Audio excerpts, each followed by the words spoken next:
small businesses. Have you got a great idea for a small business? There's a few of you out there with a whole bunch of ideas. I know I'm usually one of them. But there's a really significant failure rate of startup small businesses. You need to consider whether you should start that startup at all. My guest in the studio may be familiar to some of you from Global Rhythm Pod, but she has another hat. I think she's wearing one today, as well as playing some great world tunes. She's also an accountant and passionate about helping small businesses. She's here to help all the entrepreneurs listening about what they do to strategically thrive and survive on an ongoing basis. Kat Paz, welcome to the Mag. Hi. Hi. I know we're still on like a thrall from chickens and rabbits. It's great. Exactly. How cute was that? So if you've got a great idea for a business, it's all well and good to have that idea, but how do you know it's a good idea, and how do you know it's a good idea to start it up?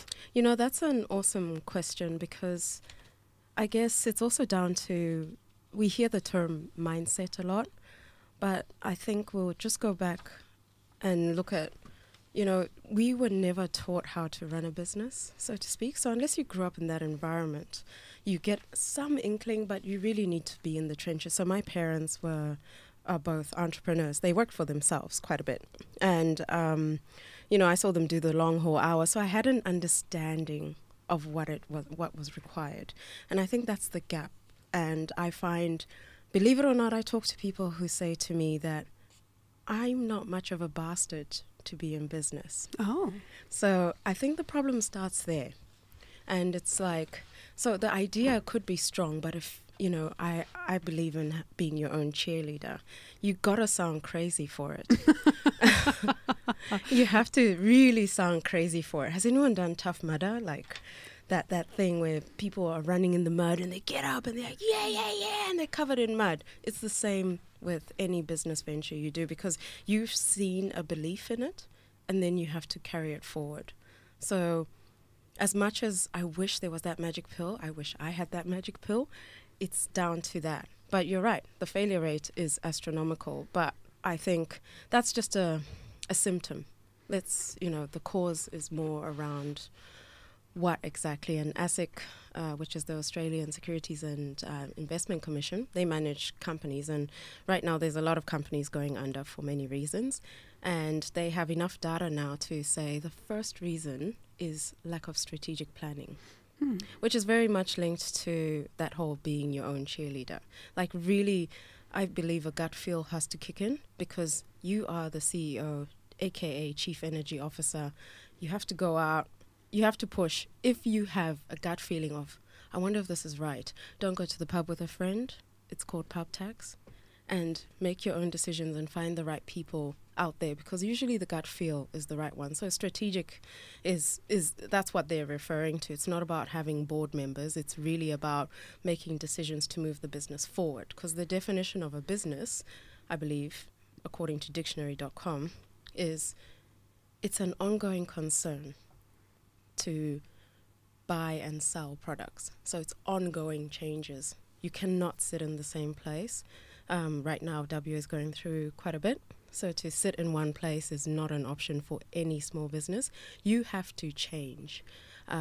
Regardless of what's out there, you know, we have people around us who are caring. So when people express what we would perceive to be negativity, it's their care. You know, kind of like when you grow up with your mother.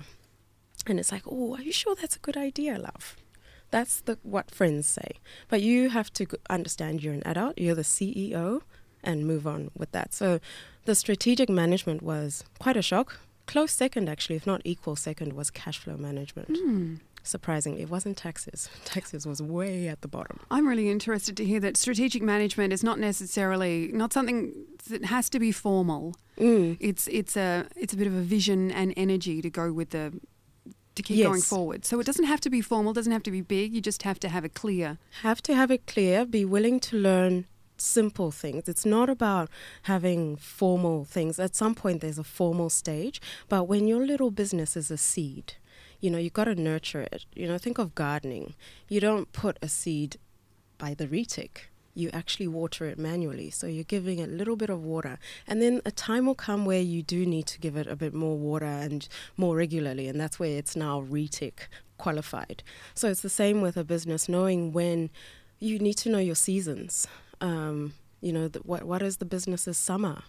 What is the business's autumn, winter, spring? Builders right now are probably wondering, what are we going to do when it starts raining? Because it is very hard to get projects completed during winter because of the rain. Christmas, common one for many businesses, unless you sell gifts or you're a beauty parlor. There's always seasons for every business, and you need to know those seasons. And it's not like you need to know before you start. So I don't want people to hesitate to start, but just be willing to be aware that there's things you're going to have to do, whether you like it or not. It's a decision. It's not a choice. Choice is more friendly and nice. A decision is yucky, and it just has to be made. And I believe it comes from the Latin term to cut from, literally, like correct. Oh, you and Daniel Midgley would talk the talk here. Oh, wow. So this is really interesting, and I hadn't considered that the seasonal variations in all businesses, we think about it like for our wardrobe, and we think, oh yeah, Christmas is coming, it's going to be busy, and then it's going to be really quiet. Yes. But that's about all we think about. But there's more to it than that. There's tax, there's tax time, the tax year. Yes. There's Easter breaks. There's that slump in January where everyone's away on holiday. Yes. Yeah, how interesting. It's interesting, and what's concerning for me when I meet people is the hesitation to seek the right services. I want to do it myself. Now, it was concerning, but what I do understand is a lot of entrepreneurs are go-getters in general. They're usually the person that you can never say no to, or you can never correct. So then they start their own businesses, and now you put a bunch of them in the same pool. So it becomes almost like an ego kind of boost, and it's like, I'm right, I know what I'm doing. Petulant kid syndrome, we call it sometimes. So so when you know that, it's hard for people to then go, I probably do need help. And it doesn't hurt to ask questions, but the help comes in the form of networking, I would say. It does tend to be lonely in business initially because, when you work in a job, your focus is different to when you're in business. In business, you cannot ask the manager for time off because you're the manager. And when you do take time off, be very aware that you won't eat. You won't pay your bills, and your cat will keep meowing at you until you get better food for it. So just to understand what type of people we are, when you start your own businesses, some are pretty quiet, but most of them are dominant, Yeah. It's also difficult to know where to go to for advice. I know it's like, it's when you have an injury. Do I see a chiro? Do I see a physio, an osteo? Do I go to my GP? But it's like that with business. Do I go and see a business advisor, a business coach, a mentor, accountant, financial advisor, small business development corporation? I don't know. There's almost too many choices. If people want help, where do they go to? I need advice or help, or where do you go? The Small Business Development Corp is awesome.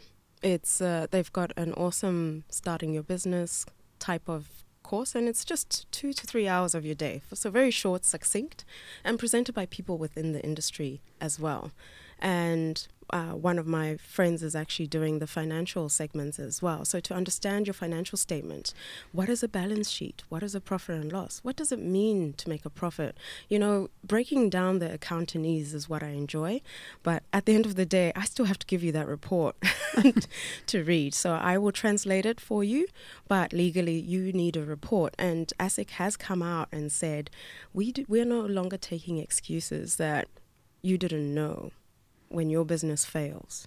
So the ignorance excuse kind of had a bit of, discretion for the liquidators, but now that is no longer an excuse. So people are being dragged through the coals, unfortunately, because they turn around and say, well, you should know when you have knowledge gaps, based on you should know where to go. So the first place is the Small Business Development Corp, because they kind of give you a structured setup. Now, if I understand some businesses will grow a lot quicker. So then the other thing is do some networking, a lot of networking. It will get you out of your comfort zone. The first time I did networking, gosh, it was, I had sweat down my back. Are you talking about networking to market your business or to get information or to help, or what are you talking about with networking, or both? Or both? That's a good comment, actually. I like that. I love that. Let me get my pen. Yeah, there's two types. So when I network, I choose what I call purposeful networking, where I'm there to get to know people, but I'm also there to learn something as well.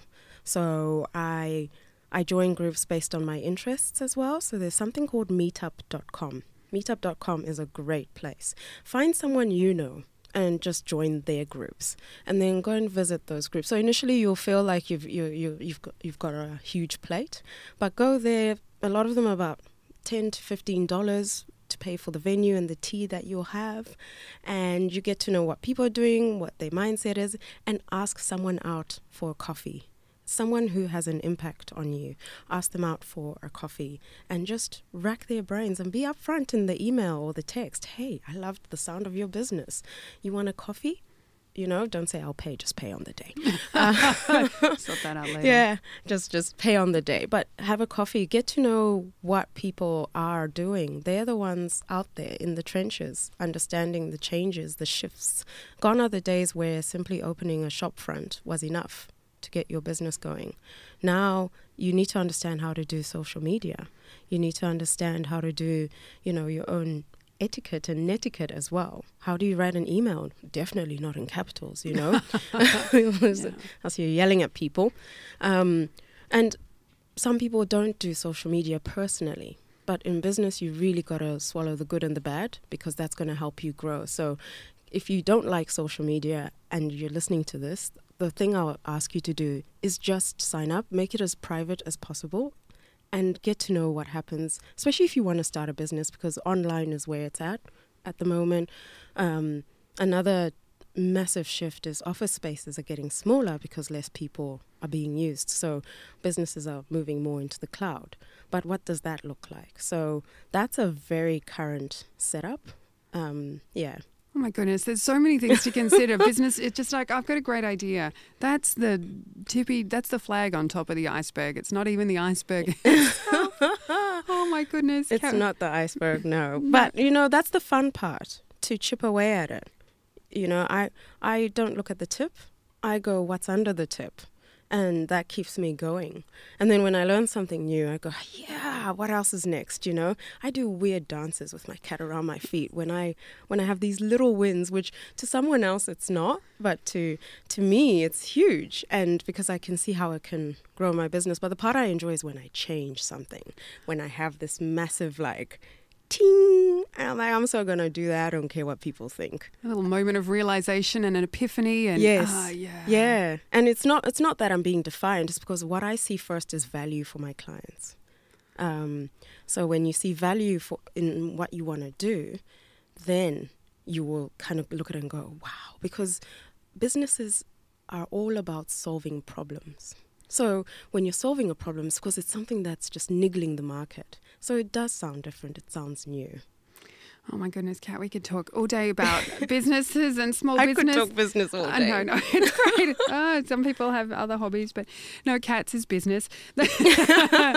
Yeah, some really great advice. In strategic planning is one of the key things. So if you've got a business, you need to have a plan. It doesn't need to be formal, doesn't need to be all fancy pants. It could just be, some dot points. So just something in your head. Keep it seasonal. Well, also good. If it's in your head, the first thing I would do is, everyone talks about unique selling point. That's it. Oh, okay. So you need your unique selling point. Yep. Okay. That's in part of your strategic plan, yeah? Yeah, it is. Okay. We'll leave everyone to think about their unique selling point. Thanks so much for joining us, Kat. No problem. It's a pleasure. You're tuned into The Mag with Kat and my guest, Kat Paz, talking about small business startups.